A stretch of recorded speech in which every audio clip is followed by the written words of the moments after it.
Kilala mo na ba talaga si Kap? Alam mo ba, alam niya ang proper na paghugas ng pinggan? Panoorin mo to.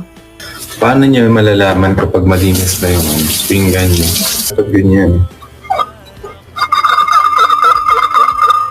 Alam niyo ba na kaya ni Cap magsuot ng multiple sunglasses? Panoorin niyo to.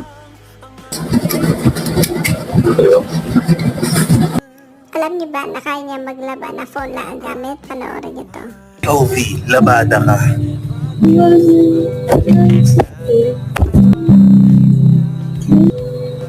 Sige na. Masyado na. Dahil sa mga random thought mo, pinasaya mo kami. Sana ngayong birthday mo, masaya ka rin at more blessings to come. To you, to your family, and to BGYO. I love you, Kap. Happy birthday. Happy birthday.